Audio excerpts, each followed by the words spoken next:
Welcome to the Healing the Culture webinar, Winning the Argument on Abortion with Father Robert Spitzer. I'd like to welcome all of you myself.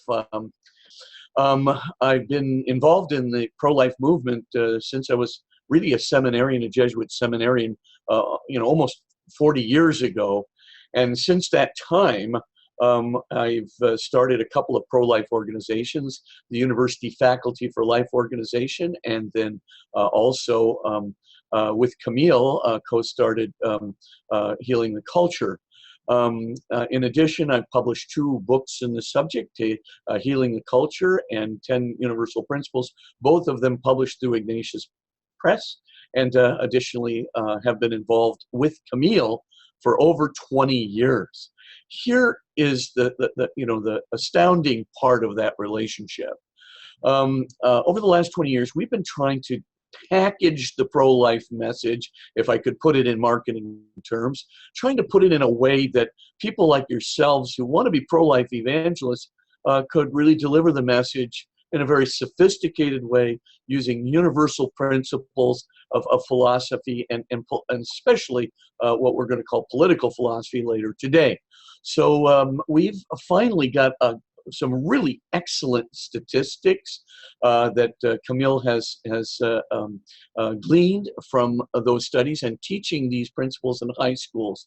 The upshot is this, that normally when we begin teaching these in a Catholic school, 51% of the people, the students in the classroom, start off as pro-life, meaning 49% were not pro-life. By the time we finish presenting these principles in just part 1 of the Principles and Choices program, 86% declare themselves to be pro-life, which is a 35% differential. And if you look at that, though, if you're just talking about the group that was not pro-life prior to the beginning, so moving that statistic from 49% and moving it down to 14%, that's a 71% difference. So we know these principles work. We have tested them. And so if you want to take a look at the paper and the video link and start working with Camille here in Principles and Choices, I would definitely encourage it.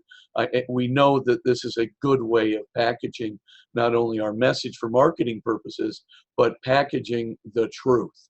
So let's get to it. Basically, there's 2 dimensions to presenting this material. First, we have to transform the heart, and then we have to guide the mind. And as you all know, the heart liberates the mind. If my heart is open to the subject, then of course my mind will want to know the principles to use in order to guide me. So the heart liberates the mind, but the mind also liberates the heart, right? Because the heart, of course, has got all that intuition and all that passion and all that feeling that wants to move the truth into being. But then you have to know, how do I do this? And how do I do this on the basis of sound principles that have come to us over 1,000 years and are accepted by the secular society? How do I present this material and put it in a way that's really solid so that people can understand the rationale? So we do both. The first part of my presentation today is going to be on the heart. How do we move the heart to be open to the pro-life message? The second part is going to be about 7 principles, political, philosophical principles to guide the mind so that you also can really bring this message in a very sophisticated and very accessible, workable way to our students. Let's get to it. Part 1, which is the guidance of the heart. If you look at the screen there, you're going to see this chart on the 4 levels of happiness. And you might be thinking to yourself, well, wait a minute, what has happiness got to do with, moving the heart toward the pro-life message? The answer is everything. This goes back, by the way, to the time of Aristotle in a remarkable book that influenced the whole of Western civilization called the Nicomachean Ethics. And in that book, Aristotle makes an observation. He says, happiness is the one thing you can choose for itself. Everything else is chosen for the sake of happiness. That means everything else, right? This would be like, how do I choose my friends? And we're talking not just high school here. It could be college students. It could be people already in the first part of their careers, middle-aged people, elderly people, doesn't matter. I mean, everybody functions this way. How do I choose my friends? I choose it on the basis of what I think will make me happy. So the definition of this one word happiness is going to make all the difference in the world. So the second, idea is, of course, how am I going to choose my principles? What values or principles am I going to live by? Thirdly, what do I want to, pursue as a career? And how do I want to pursue it, as a career? And of course, how do I judge myself? Am I successful? Am I unsuccessful? And am I worth something? Am I not worth something? Every choice, what spouse I'm going to do, how I'm going to deal with faith and God, every single thing. It's all made on the basis of what I think will make me happy. Now, of course, we don't have time in our classrooms to start teaching an entire course on the definition of happiness. And by the way, you could teach 2 courses on the definition of happiness, because Western philosophy from the time of Plato and Aristotle through the time of Augustine and Aquinas, all the way to the contemporary age with, Max Scheler, with Gabriel Marcel, with Karl Jaspers, and a variety of other people. All of these people, the history of this, both in philosophy, in psychology, and politics, is enormous. So we're going to have to reduce it to a really simple paradigm. And we call it the 4 levels of happiness. And in that paradigm, as you can see on the screen, it goes kind of from the bottom up to the top. Level 1, level 2, level 3, level 4. So each of these levels represents a definition of happiness, a very different definition of happiness, yet at the same time, as we'll see, the minute I appropriate that, I say, that's what I consider to be happiness, it's going to change everything in my life, right? Because each of those definitions is going to lead, some people down one path, another definition or level of happiness is going to lead them down another path, right? So these things are absolutely categorically important and influential in the conscious psyche, the subconscious psyche, and in the culture itself. So let's just quickly go through, what are these 4 levels? I'm going to concentrate on the transition between level 2 and level 3, because that's the transition in this culture that we have to make sure the kids can make. If they're not going to move from level 2 to level 3, and it's not just the kids, the adults as well, but if they're not moving from level 2 to level 3, you're not going to get a pro-life position out there. It's not going to make sense to them. They have to change the outlook of their hearts. So what's level 1 happiness? Just think of it or define it this way. It's pleasure/material happiness. It's the kind of happiness that comes from the outside, stimulates my body, my nervous system, produces a sense of euphoria, and I'm happy. Bob Spitzer sees the bowl of linguine with extra garlic, lunges towards it, wolfs it down, and then goes, yum. Of course, I'm happy.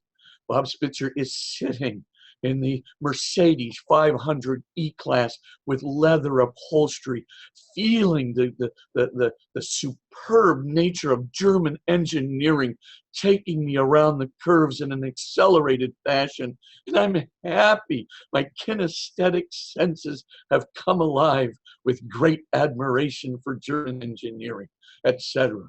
It's very basic happiness. Would we call that kind of happiness deep? No. Would we call it, pervasive and having effects beyond myself? No. Would we call it something that's enduring happiness? No. I eat a bowl of linguine. I want another bowl of linguine very shortly thereafter, etc. So, of course, we would say about this kind of happiness that comes from the outside, stimulates the body. The Greeks called it euphoria. In Latin, it's laetus, Laetus, right? There's luckily 4 different Latin words for happiness, unlike English. And so, of course, we can see that it's very immediately gratifying. It's very intense. Unfortunately, it is not pervasive. It doesn't have very many effects beyond myself. Doesn't last very long. It's not enduring, and it's not deep. It's not making use of my highest psychological capacities and forces. So let's just call that pleasure, materialistic happiness, level 1, really basic. Think linguine. Number 2, this is called helix in Latin, and we might define it as ego-comparative happiness. As you all probably know, we all have an ego, that is to say, self-awareness.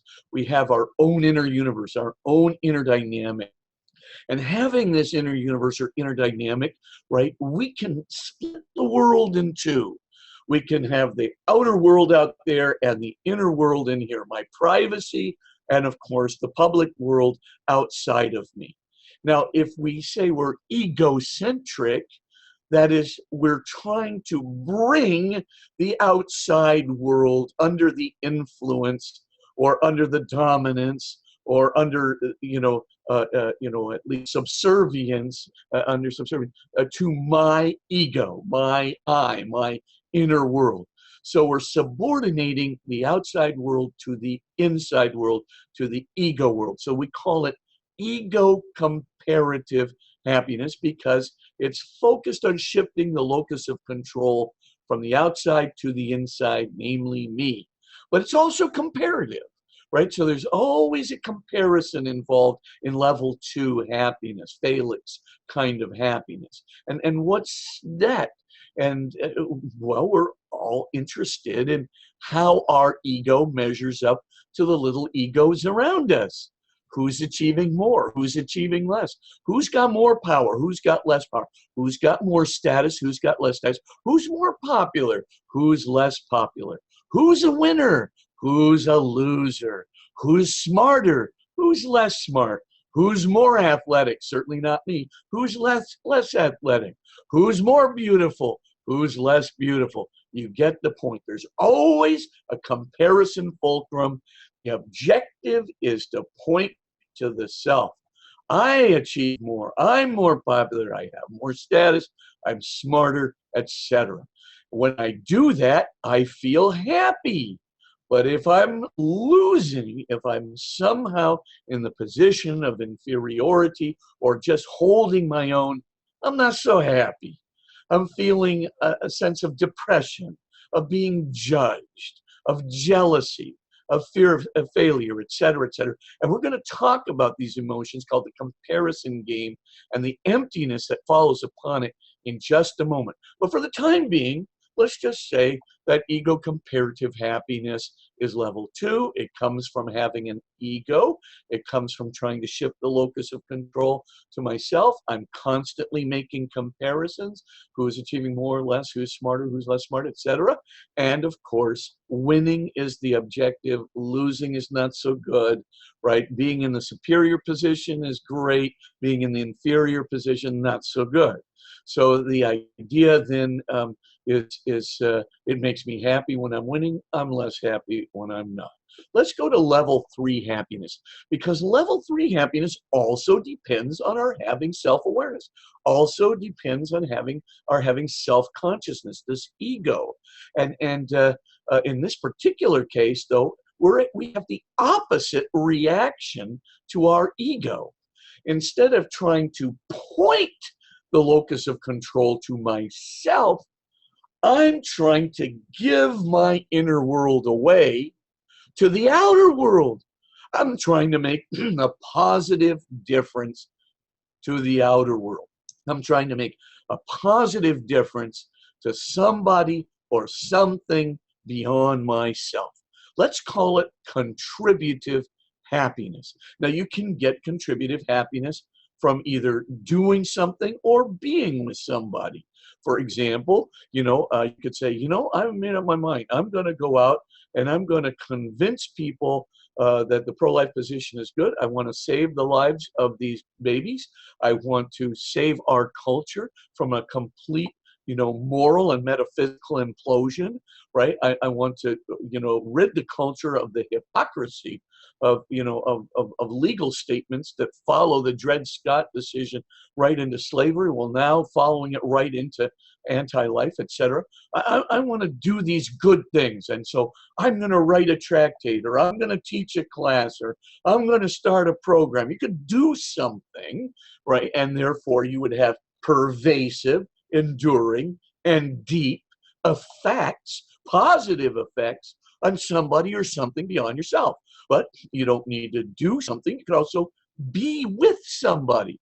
So empathy alone can make a huge difference, right, to people. We can make such a positive difference with our lives by just spending time with people, by just sympathizing with people, by listening to someone who's suffering, or by playing a game with our children and so forth. I mean, I remember when I was younger and my nieces were basically very little girls, and I would come over to the house and they go, "Oh, great, Uncle Bob," and they go, "Let's play Crazy Eights." And then I think to myself, "Oh, I hate that game." And of course, I've also got this article I got to write, and somebody, the book publisher's at my door. I got to get the stuff done. I mean, what am I doing playing Crazy Eights? And then I think to myself, who's going to read this article? Okay, a few people, scholars might read the article, but I might change my nieces' lives by just simply being with them, playing with them, and showing that I care about them and love them.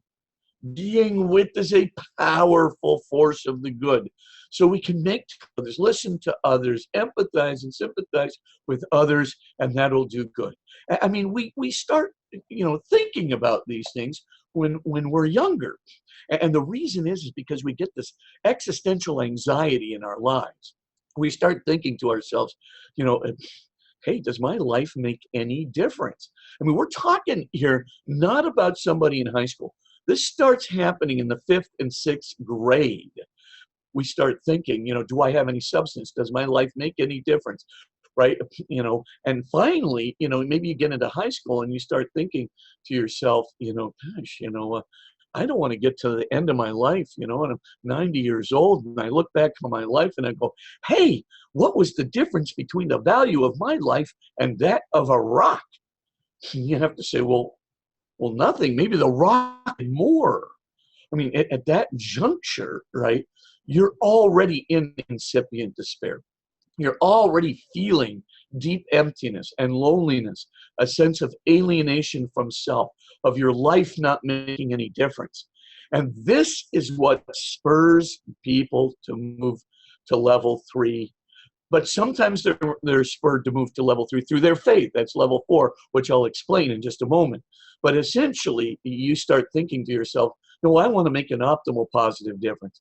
An optimal positive difference to my family, an optimal positive difference to my friends, optimal positive difference to my church. I want to make an optimal positive difference to my community, to my organization that I'm working with, or my school organization. I want to make an optimal positive difference to the society and the culture by teaching or doing something if I'm so lucky. I want to make an optimal positive difference to somebody or something beyond myself.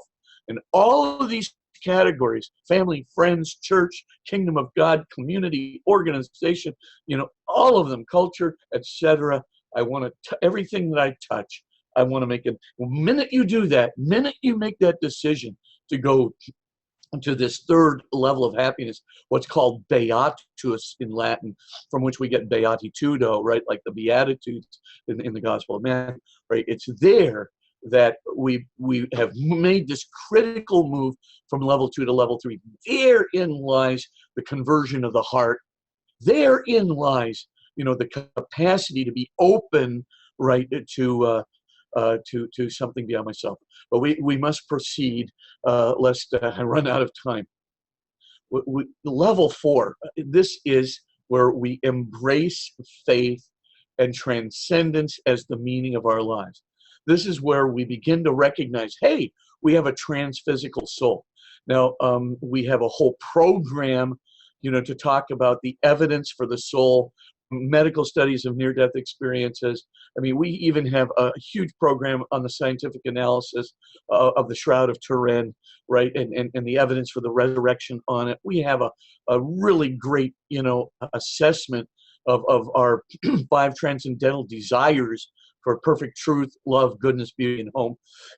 All of these things. We got tons of evidence for the soul. But this seminar, I don't have time to talk about it, but some of your students or the people you work with may have a problem with this. Go for the evidence of the soul, and you can really reinforce this. But for the time being, what I just want to say is we're going to make a discovery, at some point in time, that we are never going to be content with this world alone. We were made to desire eternal life. I mean, that's how God made us. And we are made to desire perfect truth and perfect love and perfect beauty and perfect goodness and perfect home. We are made to desire these things. In fact, St. Augustine puts it so perfectly, for thou hast made us for thyself, and our hearts are restless until they rest in thee. And somewhere along the line, we know we can pique these desires in people who are in high school. And we have a whole method to pique those desires. And I'm going to just give you briefly those 3 methods, but we don't have time to discuss them today because I really need to get to how do we apply this specifically to the pro-life movement and these 7 principles.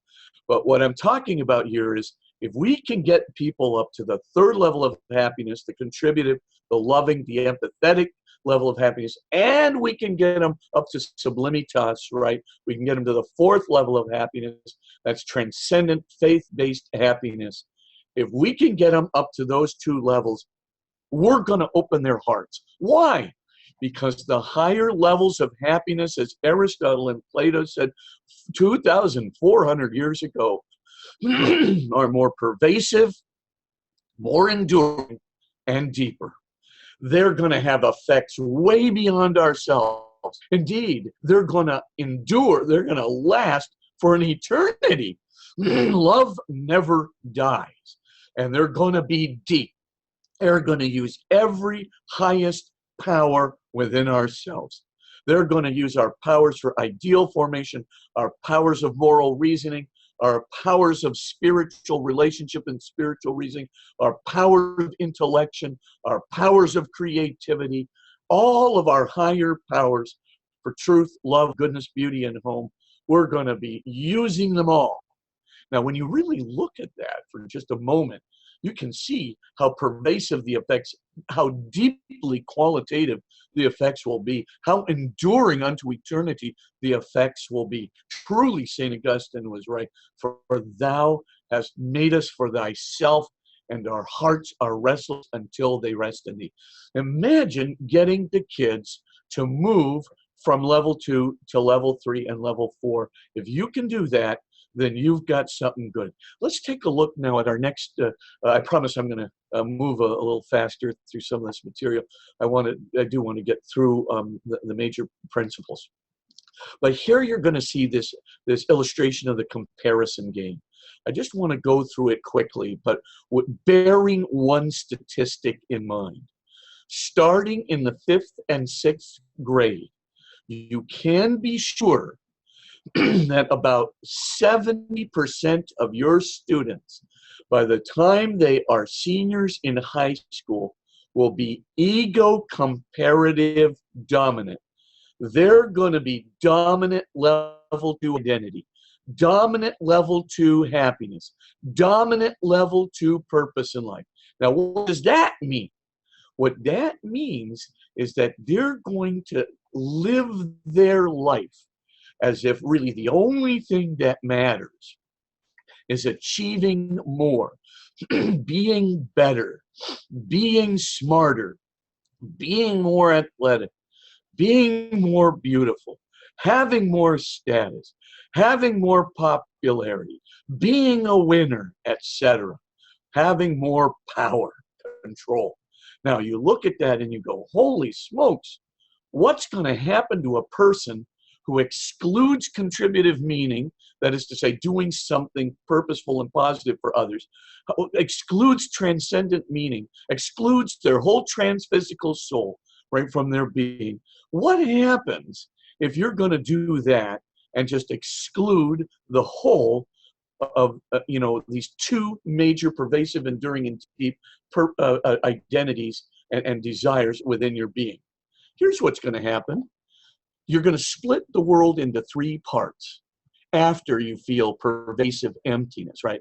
There's going to be those moments where you're just sitting there looking in the mirror and you're going to see nothing coming back, right? Because you have no purpose, positive purpose in life. You have no connection, identity, prayer with God, right? You're looking in the mirror. Nothing's coming back except this big old vacuous sensation, pit of your stomach, saying, I am empty. My life is empty. And then you start getting weirder feelings of loneliness, right in the midst of when you're with your best friends, so forth. You start getting feelings of alienation, the sense that I'm not at home here, the sense that things are meaningless, empty, right? The whole line of the atheistic existentialists.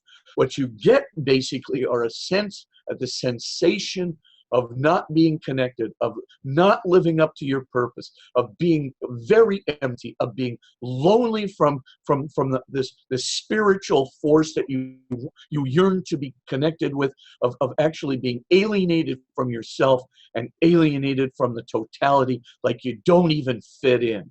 Now, that's the first bunch of symptomatic feelings. These things, they drive teenagers crazy, but they don't know. Why am I feeling this? I'm a 10th grader. I had to go out. And of course, what do? They go, I'm just going to go out and find a friend, and we'll go out and play a sports game, and we'll go skiing, and we're not going to think about this. But it is there, it's persistent, and it can drive people to truly deep levels of depression and anxiety amidst all of the attempts to bury it over, right, with the the entertainments of the internet. It's not going to work. It's persistent. But then you get into the comparison game on your screen. You start dividing the world into win, lose, and draw. Well, whatever you do, if the only thing that matters in life is being better and having more success and having more power and status, etc., that's all that matters in life. Don't lose. Because if you do lose, you will go into a deep depression. If you do lose, you're going to go into a real deep jealousy, right? You're going to start resenting everyone around you who has more. And then finally, of course, you're going to feel judged 24/7. And those feelings of inferiority are just going to undermine every form of self-esteem and self-efficacy. This is a horrible outcome for the life of children within a privileged society. It's just horrible. And it can be avoided by one little move to level 3 and level 4. By the way, when I talk to the kids about this, the kids know what I'm talking about. I don't have to tell them about inferiority, depression. They're taking notes a mile a minute. Let's go to drawing for just a second. Drawing is it's not any more pleasant than losing. At first you might think, well, I'm holding my own. I mean, I'm not dying, but there's always the fear of dying. There's always the fear of loss of esteem. There's always the fear of failure. There's always the fear of losing face. There's always the fear of loss of reputation. I think you get the point. And so, of course, these fears go to sleep with you. And those fears can produce just as much depression as actually losing. It can be so debilitating. A perfectly smart kid can walk into an SAT, have one thought: this test is the only thing that matters in my life. It really will be the mark of whether I'm a successful person or not a successful person in my entire life, panic, the fear of loss of esteem comes in, and they ruin their test efficacy and the score on their test. It happens all the time. And of course, the person who's drawing, they get the old whipsaw. They move from inferiority to superiority, superiority to inferiority. They move from depression on the one hand to elation on the other hand, back to depression on the other hand. Oh, joy. They're moving from ego rage on the one hand and jealousy to ego contempt on the other hand. Do not draw if the only thing that matters is level 2 ego comparative happiness and identity. Well, then there's only one thing left. That's winning. And as I say, the kids get it. They know what's going on here. All I do is relate the story about what happened to me in my physics class in school. And of course, I'm giving a little presentation there, and I'm using the word spectroscopy, but I was pronouncing it spectroscopy. And finally, one of my fellow students came up, and I'd never heard the word before. I just read about it in my physics book. So I'm busy pronouncing it in the wrong way, and this one guy comes up to me and he says, Spitzer, that word spectroscopy, you were pronouncing it spectroscopy 3 times, and now everybody in the class believes you're a consummate idiot. And of course, I'm just completely stunned. And of course, the shock is so grave. I go home at night, right? And I take this, to my bed. I dream it, right? I'm replaying the tape 30 times and then have suicidal feelings. Been there, done that. Oh, how wonderful it is to be a winner. And I thought I was a winner. But then I saw my entire little self-made empire crumbling before my very eyes on the mispronunciation of spectroscopy. And by the way, when you're a winner, never plateau. Because, of course, if you plateau, you'll lose your entire meaning and purpose in life. And you'll revert right back to all the emotions and depression of the losers and the drawers. No good. And finally, of course, winners get that extra bonus that St. Augustine talks about, that feeling of contempt for others. So superior that you walk out there and, of course, believing yourself to be, far superior to all of the other little urchins out there who are just nothing more than obsequious little inferior beings to please and give you adulation. At the end of the day, they can't stand you anymore. The problem with contemptuous people is that no one with self-respect will hang around you. The only people who can really stand to be around a contemptuous person are their mothers. Everybody else is fleeing for cover. Now, if that's the case, then of course, St. Augustine is correct. Contemptuous people always find themselves lonely. And what do they do in their profound loneliness? They experience ressentiment. They experience resentment. They experience ego rage. And then they fly over to self-pity. And then some more ego rage. And then some more self-pity. Whatever you do, if you're going to choose level 2, winning is not going to be any better alternative. All of them will feel existential emptiness. All of them will feel like they're not living up to their purpose and meaning in life. All of them will feel these terrible emotions of the comparison game: jealousy, fear of failure, fear of loss of esteem, inferiority, superiority, contempt, plateauing, loneliness, ego rage, ego blame, self-pity. What a wonderful life. When I tell these kids about this, and I tell them, 70% of you, if you don't hear this message, you're destined for a life that's filled with this. They sit up and take notice. And then they say, help me to get out of here. Now, I don't have a lot of time right now to talk about this. We do have 3 techniques at healing the culture you can get that will help your students to move from level 2 to level 3. The first is to write their own self-manifestation, right? That is to say, that they will write down the questions that they need to ask themselves over the next couple of years and try to answer that are going to make the difference to really getting a contributive and transcendent identity off the ground. And that would be, how do I make an optimal positive difference to my family, to my friends, to my community, to my church, to the kingdom of God, to the culture, to my organization or institution, right, to the society if I'm so lucky, etc. So we want them to think about these things, but the minute they start thinking about how they want to make an optimal positive difference, and we put this little line at the end of the manifestation called, for this I came, if they start thinking that way, all those emotions of emptiness and the comparison game and the depression start going down precipitously. They get it.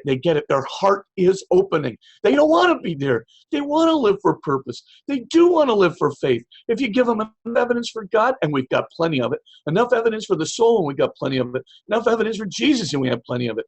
If you give them enough evidence and they make that leap, they can just keep right on going. The second thing we work with them on is, how to look at other people so that they can, induce a sense of empathy. And of course, Gabriel Marcel, this great French philosopher, talks about you can't look for the good news in someone and the bad news in someone simultaneously. If you're looking for the bad news, it'll just completely wipe out the good news. And if you're looking for the good news, it'll contextualize the bad news. Bad news isn't going to go away, but of course, it'll contextualize it. You'll see the person in terms of their true good qualities. Now, here's the problem, says Marcel, and we all know it. The bad news is our default drive because ego-comparative identity is so dominant in this culture. And ego-comparative identity drives toward the bad, looking for the bad news in others. So we got to create an intentional shift in them. We talk about how to do this, right? We talk about if you're looking for what's irritating, what's weak, what's stupid, and what's unkind in somebody, you'll never empathize with them. And if you don't empathize with them, you're never going to love them. You're never going to be able to do the good for them as if it's just as easy, if not easier, than doing the good for yourself. Marcel gives us the formula for love. We have to look for the good news in people. That creates the empathetic relationship with them. That frees us to take the focus off ourselves and put the focus on the intrinsically good and valuable and lovable other, which in turn enables them do the good for others and have it be just as easy, if not easier, than doing the good for themselves. Now, that's the technique. We talk to them about, okay, how do you do this? How do you look for the good news in others? How do you look for what's kind? How do you look for, what's strong? What are the strengths of the person? How do you look for the gratuitous acts of kindness, the delightful idiosyncrasies, the transcendental mysteries? How do you look for just the sensitivities of others? There's all kinds of things we can focus on in terms of the good news, in terms of the uniquely good, lovable, mysterious, transcendent being of somebody else. And if you're focused on that, the bad news really gets contextualized and empathy no longer becomes a problem. How do we get people up to level 4? That is to say, faith identity. We've got these spontaneous prayers. And the spontaneous prayers are one-liners, easy to repeat, easily memorized. We tell them how to use these prayers when they really need them, right? Prayers like, help, that's always a good prayer, right? Or, the prayer, Lord, make good come out of whatever harm I might have caused. Or the prayer, Lord, please make some good come out of this suffering I'm enduring. Some good for me, some good for others, some good for the church, some good for the people around me, right? The kingdom of God. Just make optimal good come out of the suffering I'm under. Or Lord, snatch victory from the jaws of defeat. Or Lord, I give up. You take care of it. Right? All of these prayers. And the most important 2 prayers, Lord, push back the foreboding.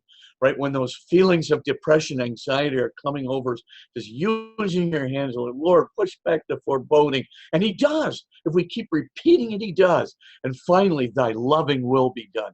An important prayer. It should be said 30 times a day. There's so much about this can't go through with you right now. But if we can get those 3 things out there, a really productive self-manifestation, to help them to look for the good news in the others, and to get those spontaneous prayers going in their lives, we see a general identity shift, which is absolutely remarkable. A complete change in their hearts, move from level 2, ego comparative focus here on me, and over to level 3, and that's to say a focus on others and society, and a focus on level 4, a focus on God and relationship with God and helping the kingdom. If we can do that, then we know for a fact that we can change them and change their attitudes on pro-life by simply talking about 7 additional principles of the mind. But that's the method to our madness. The first thing is we gotta get them up to level 3 and level 4, out of level 2, ego comparative, comparison game, emptiness, loneliness, alienation, miseries, and they want to do it. They're self-motivated. They're going to want to follow those 3 techniques of the self-manifestation, looking for the good news in the others, and implementing the spontaneous prayers. If they do it, then we've got, we've helped them to move themselves in their hearts. We're not manipulating them.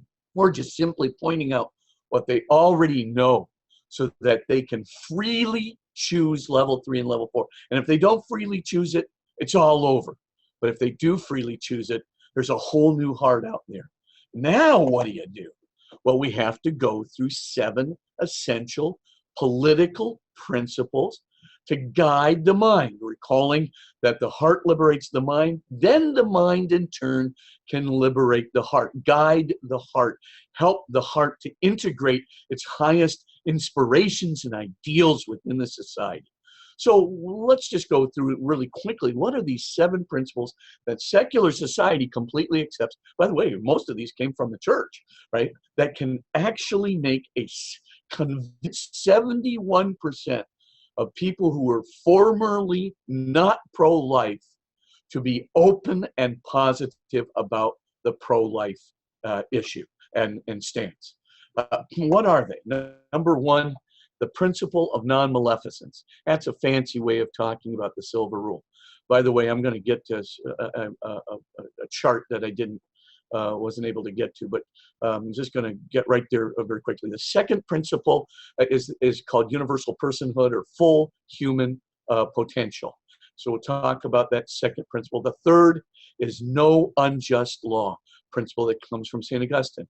The fourth principle, everybody knows, principle of inalienable rights, actually comes from a Jesuit, Francisco Suarez. The fifth principle is what we call the fundamentality of rights, or the hierarchy of rights: life preceding liberty, liberty preceding property, and happiness. And then finally, the principle of the intrinsic limits to human freedom. So let's just get to these principles, because here's the whole point. If your heart is open to the pro-life position, if you are open to making a fundamental contribution to others, an optimal contribution to others with your life, of getting out of the comparison game and of moving toward the Lord, if you're willing to do that, then for all intents and purposes, we think all you need are these 7 principles, and all you have to do is follow them consistently, and you can't not be pro-life. You're gonna be pro-life. So here's the key point in fact. What's the principle of non-maleficence? Just remember the silver rule. Non-male, of course, means don't commit an evil or an unnecessary evil to somebody. But everybody knows the golden rule: do unto others as you would have them do unto you. Well, Jesus Christ is actually the first person to utter this as an altruistic principle. Do the good for others that you would have them do unto you. The silver rule precedes Christianity by centuries, and no, by millennia. It's in every culture. It's certainly in the Old Testament. It's certainly in Buddhism and Hinduism and in every religion throughout the world, in every culture throughout the world. It's called ethical minimalism. Do not do unto others what you would not have them do unto you. So this is the principle with do not do unto others what you would not have them do unto you. And of course, what does that mean? Don't do an evil to others that you don't want done to you. In other words, don't do an unnecessary harm to others. And if a harm is unavoidable, minimize it. Everybody's going to agree with this principle. Why? Because if they don't, then Thomas Hobbes, the utilitarian, is going to be right. Life is going to be brutish, ugly, and short. We will all be at one another's throats. So the key point, of course, is that we want to have this principle right at the forefront. I mean, you can already see the consequences of this principle for the abortion and assisted suicide movements, right? It's pretty clear, right? Don't do an unnecessary harm to others. Well, abortion is a totally unnecessary harm, and it's the gravest of all harms, to kill an innocent human being in utero. That is as harmful as it gets, right? And clearly enough, it's totally unnecessary because, of course, there's no necessity, to kill somebody in 99% of abortion cases. And we'll talk about exceptions, in questions and answers if you wish. But clearly that point. But just ask your students, okay, is this a hard principle to believe in? The golden rule is much harder, right? Do unto others as you would have them do unto you. That's the principle without the knots. Do the good for others you want done to you. I mean, the sky's the limit. There's all kinds of good you want done for me besides avoiding unnecessary harms. So for all intents and purposes then, what I really want to do is get to, principle of non-maleficence. That's all we have to do. Ethical minimalism. We don't have to do any more than that. Okay, the second principle is called universal personhood, or sometimes it's called full human potential. This actually comes from a Dominican friar, and his name is Bartolomé de las Casas. He goes over to the New World. He sees the subjugation that the Spanish and Portuguese are trying to inflict on these people, enslavement and death through the conquistadores. He's outraged by this, and he goes to the Spanish court, and he basically pleads the cause of the Indian people and says, you cannot just arbitrarily kill these people and enslave them. And his opponent, a guy named Juan de Sepúlveda, says, oh, yes, you can, because they're not people. They're not persons. They don't have the same mathematics that we Europeans do. They don't have the same level of architecture, the same level of music. Hey, these people, they're subhuman. See, these individuals are subhuman. They're not really people. They're not persons. They don't deserve protection under the law. And of course, Las Casas, who had been an attorney before he became a Dominican friar, says, but you are mistaken, Sepúlveda, because of course, you have to presume, and this is just an accident of culture, he says. You learned in your Aristotelian philosophy, did you not, that what really matters is substance and not accidents? Well, the development of these Indians in their culture is merely an accident.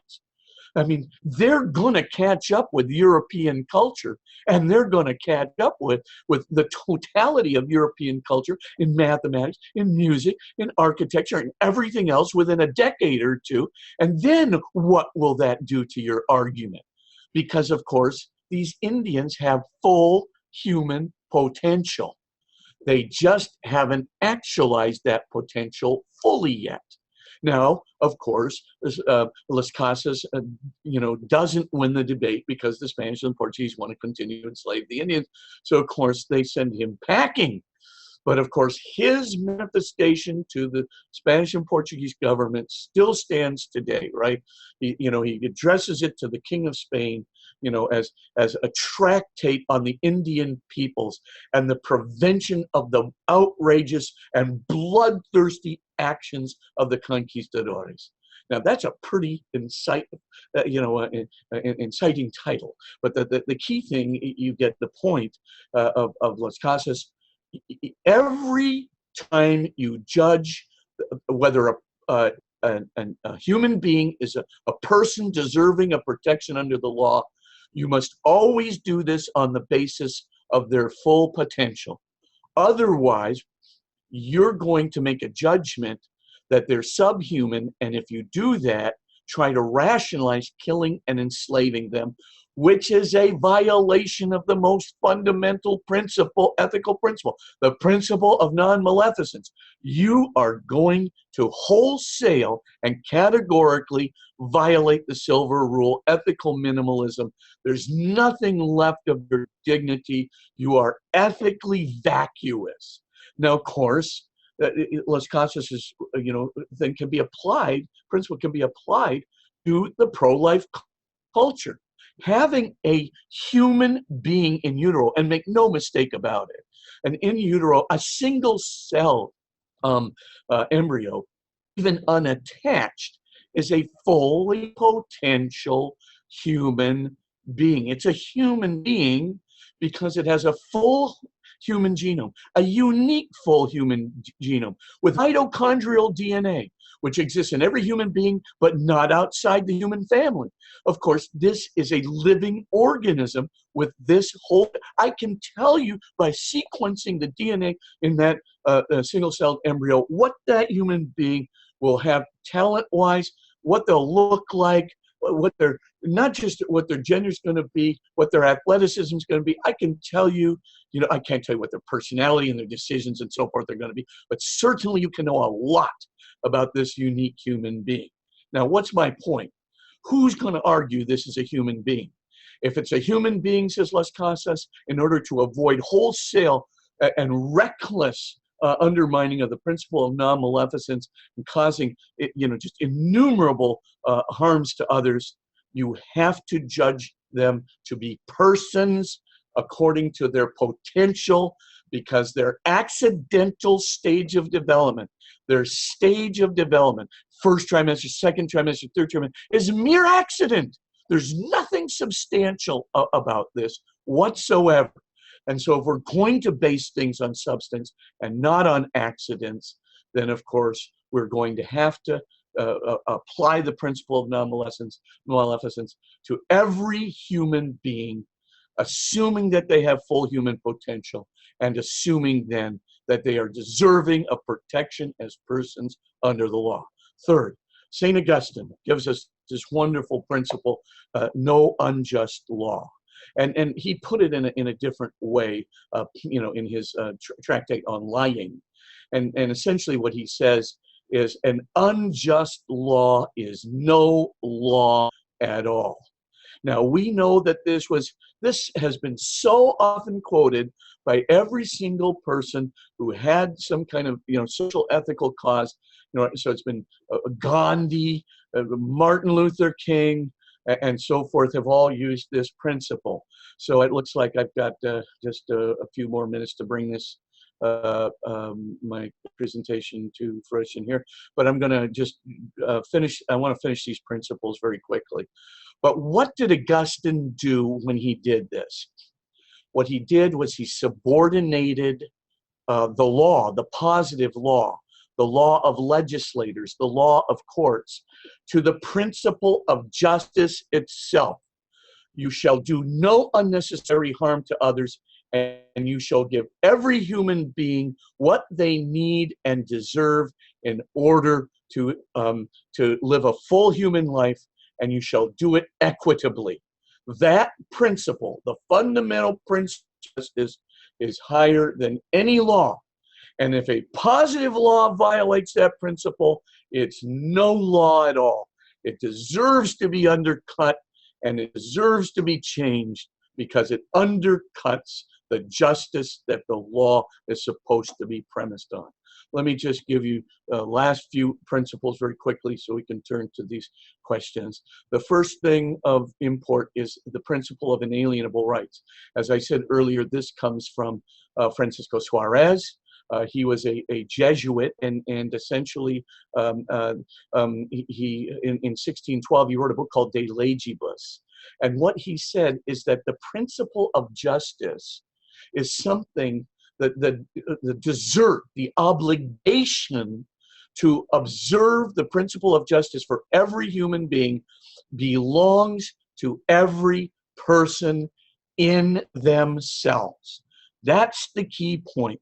So it's not just a principle of justice out there. The obligation to treat you justly belongs to you, not only because your creator gave it to you, though he uses that argument, but also because this is the only thing which will allow us to observe the principle of non-maleficence. You have to say everybody deserves, who is a human being, deserves minimal justice by their very rights. And what's minimal justice, says Suarez? Why, it's, of course, the right to life. He's the one who comes up with the terminology of rights. The right to life first, the right to liberty second, and the right to property and the pursuit of happiness third. He presents it in that order. And the main thing, we're going to talk about that order in 1 second, but the main thing to remember is no court or legislature can abrogate the right, because no court, constitution, or legislature ever gave a natural right to anybody, says Suarez. And of course, does Hugo Grotius pick this up, the father of international law? Absolutely. Does John Locke read Hugo Grotius? Absolutely. Does everybody get it? Absolutely. John Locke gets it. Thomas Jefferson gets it, puts it in the Declaration of Independence. Everybody gets it. No one, no court, no constitution can ever abrogate a natural right to life, liberty, and the pursuit of happiness and property, because, of course, they belong to the individuals by the proclamation of the Creator and by the natural law itself to fulfill the conditions and requirements of minimum justice. Now, if that's the case, then the Supreme Court in the Dred Scott decision, which I don't have time to go over today, they were completely wrong in denying natural right to liberty to black individuals. And of course, in their crazy statement, right, that finding no constitutional right for liberty for black people, we deny that such a right exists, and that the inferior race must be subordinated to the superior race. Now, can you believe that a majority, not a majority, the unanimous Supreme Court said this? Well, the same rationale, the exact same rationale, was used in the Roe v. Wade decision. And of course, we see the same reasoning. They're going to look to the Constitution to find the inalienable right to life of a fetus. They need to find a constitutional right to protect the rights of the constitutional rights, an extrinsic right. The fetus, the embryo, has a natural right to life through the Creator and through its own through the principles of the natural law and justice. And of course, no one can take that away from him, not even the majority of the Supreme Court, whose rationale is completely crazy because they interpret the silence of the Constitution to mean that no right exists, just like the Dred Scott decision did, and forgot about natural rights in the first place, thereby violating that principle of Augustine. An unjust law is no law at all. And the abortion of innocent human beings is an unjust law, and it needs to be turned over. Finally, I don't have time for these other two principles. They're really important. The first one, of course, is the hierarchy of natural rights. It's based on the necessity criterion, right? The right to life has to be a higher right than the right to liberty. Why so? Because the right to life is the condition necessary for the very possibility of the right to liberty, right? If you're dead, your liberty rights are a moot question. And the same thing holds true with the right to liberty. It has to be a higher right than the right to property, right? Because if I tell you you can own all the property you wish, but on the other hand, I get to own you because I'm going to enslave you because you have no intrinsic right to liberty, then of course, I would own property de facto along with you. So, of course, these are the conditions necessary. So what we have here is you can't say in the end run, right, on the basis of natural principles alone, you cannot say that natural rights should be subordinated, right, and certainly the hierarchy. You can't say the right to life can be subordinated to a woman's right to privacy. That's a liberty right. It doesn't make any sense. And of course, it's not just our own courts that have previously proclaimed it before Roe versus Wade.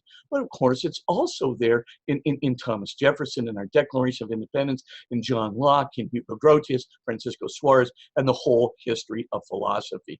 Enough said. Finally, there's an intrinsic right to human, intrinsic limit to human freedoms. Don't have time to talk about it. Very important for the euthanasia issue. But the main thing is you can't impose an onerous burden on one group in order to give more liberties to another group. You can't tell a whole bunch of people, now you're going to have to face, death with dignity and assisted suicide in order to give somebody, the right to have drugs administered by their physician, because you should never force a person to have to, endure the burden, the pressure of death, by relatives, by friends, by doctors, right, to have pressure put on you to commit suicide. And that's exactly what's happening, right? We've got tons of cases of this. Don't have time to explain it right now, but they're laying an onerous burden on a huge group of people who endure the pressure to commit suicide in order to give a few people the right to have physician-assisted suicide. I apologize for going over, but you can see how probative and persuasive these principles are, and why they actually convinced 71% of our people of our students who are not pro-life, 71% to change their minds and to become pro-life. And now we're going to have Katie read some of the questions for us. I'm just going to stay on board here until at least 12:30, 12:35, just to try and get your questions answered. Again, my apologies for going over time, but you can see a persuasive pro-life rhetoric can be put out there where people freely choose to open their hearts and minds to the sanity of pro-life. What are some good ways to handle the water cooler type of discussion, say with a coworker, in a way that makes the point while also respecting the protocols and environment of the workplace? Yeah, that's a very good question. Now, the problem with water cooler discussions is that you got to be very incisive and quick. I wouldn't maybe start with one of the principles. I'd start with the heart issues, and therefore I would just say, hey, look, my position really depends on somebody having a contributive identity. And I would try and make a quick distinction between ego comparative identity. And you can describe that real easy. Who's achieving more, who's achieving less, who's got more power, less power, who's got more status, less status, who's smarter, who's less smart. And you can distinguish that from contributive. How am I going to make an optimal positive difference to my family? How am I going to make an optimal positive difference to my friends, to my church, to the kingdom of God, to this organization, to the colleagues around me, et cetera, et cetera. And just say, if you really think that you're at level 3 contributive, that's what you want your dominant identity to be, then boy, have I got a message to tell you. I'd like you to come and maybe talk to me about these 7 principles in a lengthier way, when we can just have some time over, a meal or a beer, or, some free time at lunch or something like that, where you can have some more time. Don't try and take principles up at the water cooler. Best to try and make the level 2 versus level 3 distinction, ego comparative versus contributive, and then ask for more time to go into the principles. Great question. It seems that the fundamental question is whether the fetus is a human person. Do you agree with framing the debate that way? And what have you found are the best arguments to make in favor of the personhood of the fetus?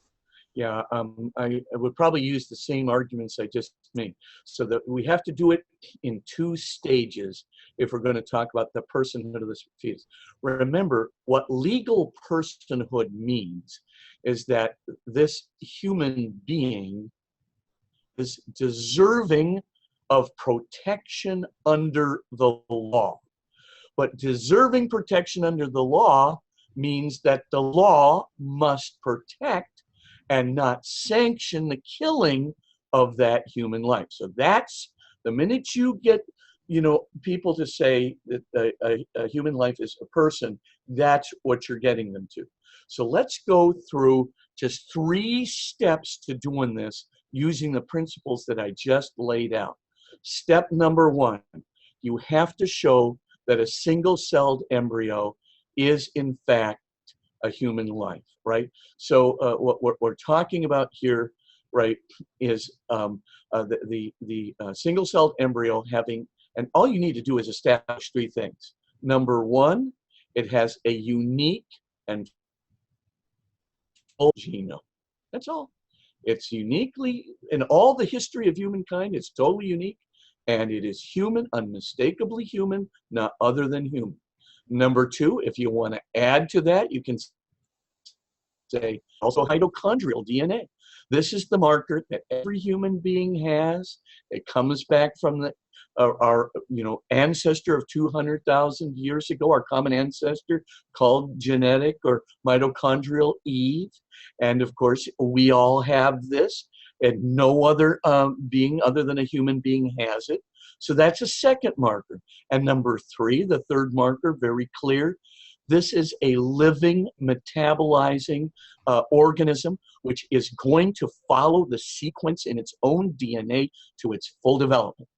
So step number 1, prove to me that this is not a living, metabolizing, fully human, unique human being. The onus is on the person who denies that this is a human being. Once you have step 1 done, go to step 2. That's the principle of non-maleficence. All you need to say is, do you agree with this principle? Never do an unnecessary harm to others. And if a harm is unavoidable, then minimize it.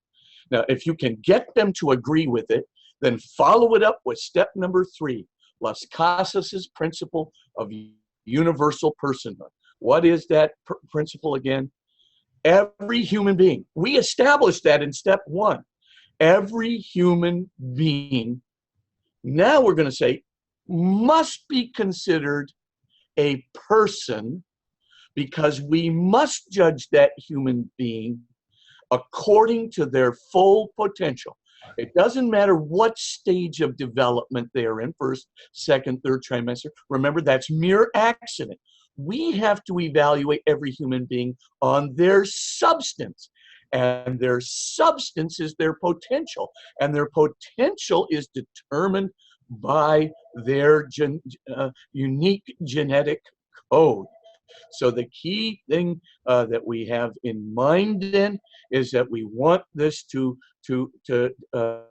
people to see, okay, if I'm going to judge this person according to their full potential is what they're going to become after they're born and after they're developed, right? Into when you have the final multiplication. If that's how we're going to do that, then of course these people, every single one of them, this is a judgment according to substance, not mere historical accident, right? Then if that's the case, then I'm going to have to say that every single human being is a person.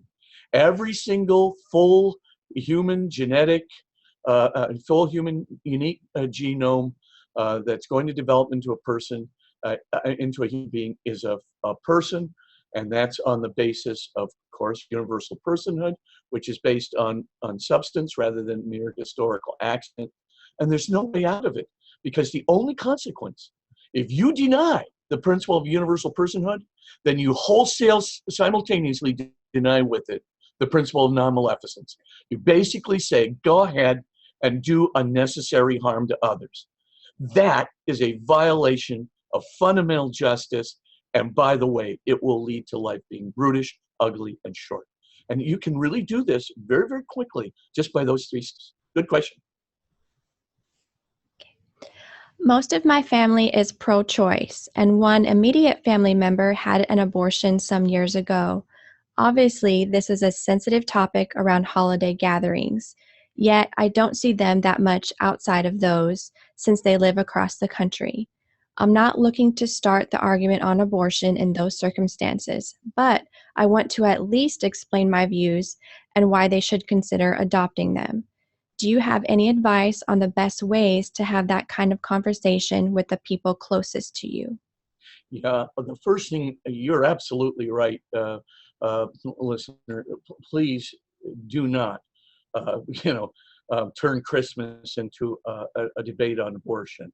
That's not going to prove helpful, and it probably will create incredible resentment and animosity. Here's what I would do if it were in my own family, which luckily is not for me a problem. The first thing I would do is I'd say, you know, I'd love to talk to you about my views on this. This isn't the right time. You know, I was reading this paper by, let's say, Father Spitzer, like the paper we'll send you today after the webinar. I've got this paper. I know it's 27 pages. I know it's a bit of a slog, but can I just send you this paper? I think it kind of represents my own view for why I think pro-life is a reasonable and responsible position from both the vantage point of the heart and the vantage point of the mind. If you'd be open to just looking at this or listening to a videotape that I've got, can I send that to you by email? And then, you know, I'll read whatever you want me to read about your position. And then how about if we, you know, just have a phone call or a Skype call, you know, down the road here and talk about it. And that way, you know, the first, you know, the whole idea, you know, the Jesuits have this whole idea of, you know, always choose the time you're going to bring up something controversial, right? And Christmas, that isn't it. The second thing, you know, to do is to make sure you have what we call a white paper. You know, that there's an exchange of information about our positions where we're not just going right at it right away. So the first thing is we want to exchange positions so people can leisurely sit down, read about it, and think about it. And then, you know, you just say, hey, look, if you have some time to think about it, you can, you know, dream up all your questions and all the things you want to talk about, and that's perfect. Number 3, right, the old Jesuit rules of rhetoric. Always start with principles and then argue to issues. There's no good just going pro-life, anti-life, and locking horns. Never gonna work. Start first with principles. There's a good old Jesuit expression: never deny, seldom affirm, always distinguish. So what's a principle? A principle is some foundational issue, right? Could be moral, could be metaphysical, like a metaphysical principle, like the principle of non-contradiction, right? Something cannot be both A and not A in the same respect at the same place and time.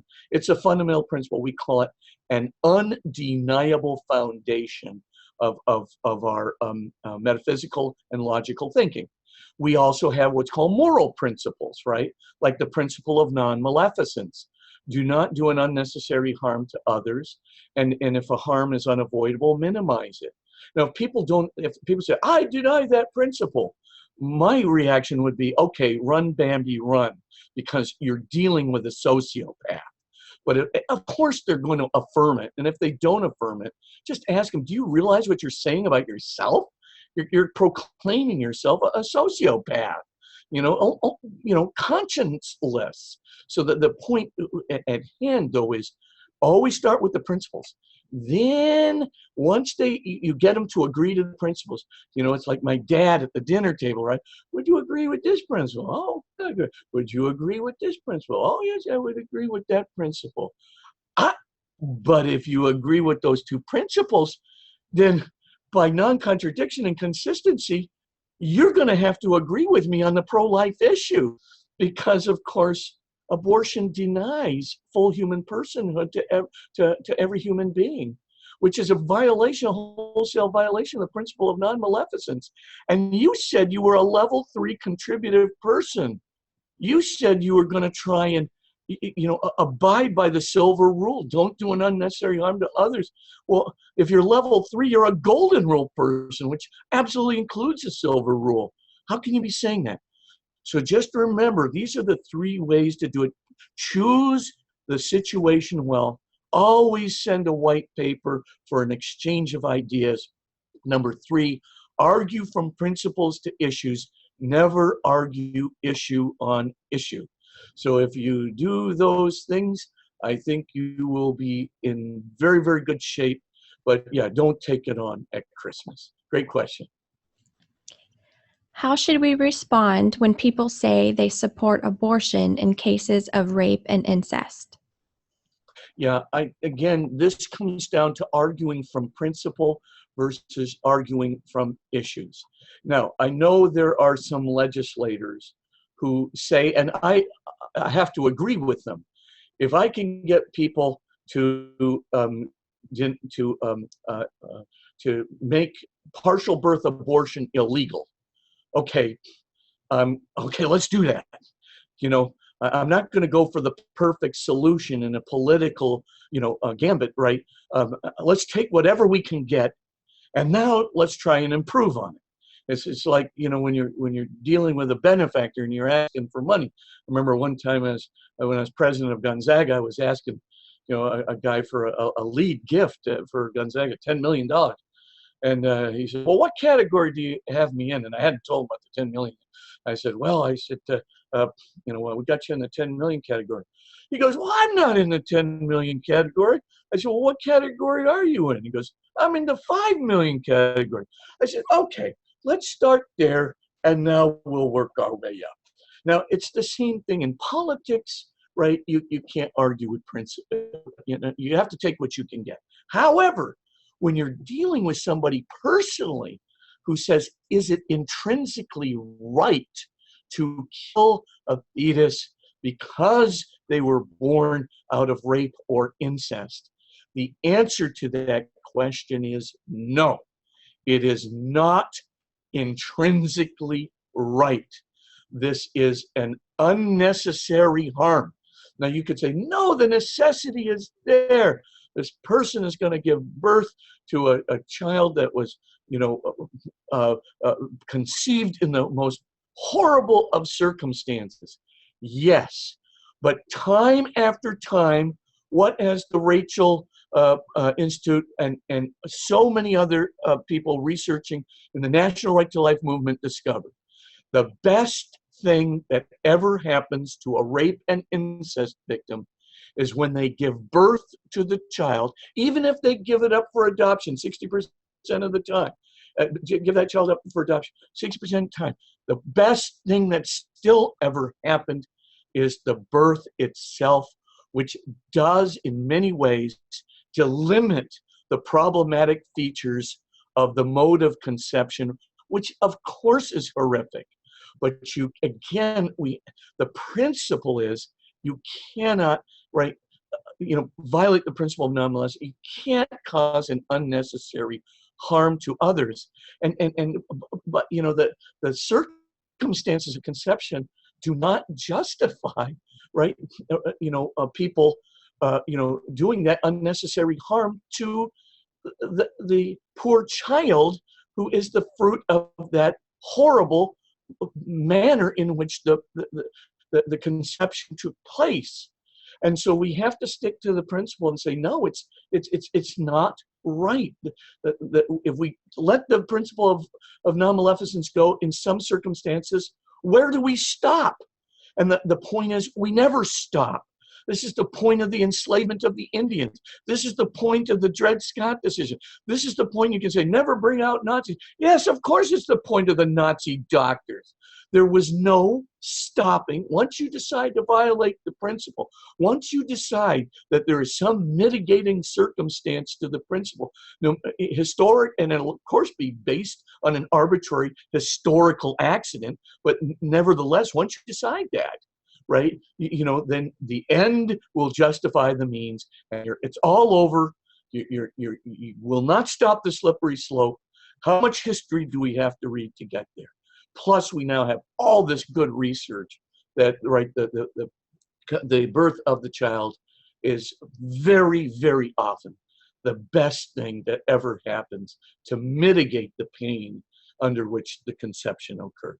So that's what I would say. I know I get a little enthusiastic about these answers, but you don't have to be. You can be very cool-headed when you give the answer. I have a situation that came up with a company that provides services for us.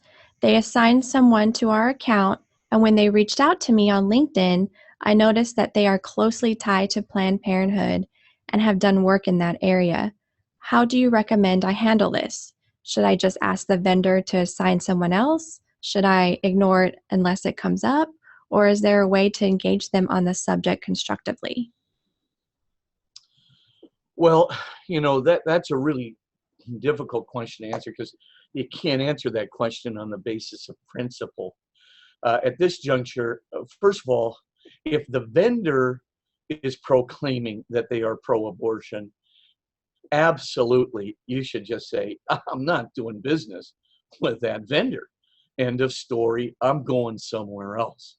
If the vendor makes a public proclamation that they are pro-abortion, you have all the reason in the world to say, I'm not working with you. I'm going somewhere else. You're just beyond the moral pale for me, and I'm not getting involved with you. Now, what you're asking about, though, is a particular person who's working for a particular company that has not proclaimed itself to be pro-abortion. Just the person has proclaimed himself to be pro-abortion. Now, there's two ways in which you can work this. But whatever you do, go to your boss before you take an action with that particular person. Go to your boss and just say, okay, this person has put on their Facebook, and Facebook is quasi-public. It's not fully public, but it is quasi-public because people can get access to Facebook and learn of the association with Planned Parenthood. So if you want to do something about it, ask your boss first, say, I'd prefer to have somebody else work with me from this company. But if you're dead set against it, I'm not putting my job on the line, to do this, I'll work with that person. That would be my diplomatic solution. But if the boss says, go ahead and find another vendor if this guy is offensive to you, then I would say, I'd go ahead and find another vendor, another person within that particular firm, that particular vendor. And so that's probably how I would do it. Now, it gets really touchy when you look at, for example, the board of directors of a company, right? And you find out that a person on the board of directors of the company with which you're dealing, that person, has, maybe has a position on the Planned Parenthood board. I would not stop doing business with the vendor because of a personal position of someone who is on their board. I would say that that's 2 steps removed. I probably would not do that. But if you're dealing with somebody on a day-to-day basis and it's a real irritant, and they are publicly manifesting their pro-abortion position, you at least have a right to say, boy, I disagree with your position on abortion, and I just if you want to talk about it, great, but I just soon find somebody else at your company that's less politically active about something I consider to be intrinsically immoral. The news that the Principles and Choices program converts so many students to pro-life views is amazing. You mentioned Catholic schools. Is there any hope for getting this kind of material into other types of schools or even public schools? I really believe that there is. First of all, obviously we can't talk about level 4 in any way that would sound proselytizing. Remember, that's the faith identity part of the 4 levels of happiness. But you can just, like when I used to go and talk about this stuff in ethics courses at all kinds of large companies all around the globe. And I would go, like I would do like 4,000 managers at some of these big companies. And I would just say, well, there's a level 4, it's faith identity, and I just say, but we're not going to talk about that here, at this company. But frequently enough, people in the company would come up to me and go, well, gee, we all have faith. We'd be interested in hearing about how level 4 affects our business ethics. At which point I would say, oh, I'm happy to start a small group, but you have to be very, very careful in a public school setting about even remotely intimating that you are proselytizing about God in any way. Not certainly not about Catholicism or Christianity, not even about God. You have to be very careful. However, you can do a full bore deal on level 3. And I mean, is there going to be anybody in a public school that's going to disagree in point of fact with the principle of non-maleficence? I mean, the silver rule, don't do an unnecessary harm. Is anybody going to disagree with universal personhood? I mean, if you did, that means you're pro-slavery. I mean, you're not just pro-abortion, you're pro-slavery if you deny the principle, right? I mean, is anybody going to disagree with no unjust law? Is somebody going to say, yes, I want laws from legislatures in the Constitution that are unjust? In a public school or otherwise, is anybody going to say, I want to deny the principle of inalienable rights? Is anybody really going to deny the hierarchy of rights based on the necessity criterion? Is anybody really going to deny the intrinsic limits to human freedom? I mean, even Locke says that our rights stop where somebody else's rights begin. Even Locke says, the freedom to swing my arm and hand around, stops where your face begins. Who's going to deny this? So I am always hopeful. The problem is getting it through the politics of the public school system. What we haven't done yet, what we want to do, is start working on, a version of this that essentially, and we don't need to appeal to God or faith at all. And we don't even have to appeal to a Christian moral ethic, because of course, every one of these principles is embraced by Hugo Grotius, John Locke, Thomas Jefferson, no problem. So being that way, what we have to find out is what are the requirements we need to meet in order for a public school board to accept this agenda as an alternative alongside a pro-abortion one, but that they will at least take our curriculum as an alternative, to the pro-abortion curriculum. If that were the case, then I would go ahead and say, we got to make every effort to do this, and it's coming. First, we got to convince Catholic and Christian schools, and I think Camille's doing a real bang-up job doing this. But the key thing is she's doing a job, but we do have this as a second step that we really have to engage in. I think it's perfectly adaptable, but we're going to have to find a real good, usable strategy for getting it through the politics of the public school boards. Science has proved that life begins at conception, but the pro-choice side continues to argue that a woman has a right to take the life of a child. How do you reconcile the differences between legal rights and rights revealed to us when debating the issue? In other words, how can you convince non-believers that moral law is superior to the laws which tragically violate our faith? Yeah, again, that's a really good question. That what you always have to do is go back to principles. And the problem, if you look at the Supreme Court decisions in Dred Scott, that's the one that said that black people had to be subservient to white people, universally, unanimously passed by the by the Supreme Court. It's based on the same logic, as I said earlier, as the Roe v. Wade decision, and by the way, and the Casey decision as well. All of those decisions never went back to principles.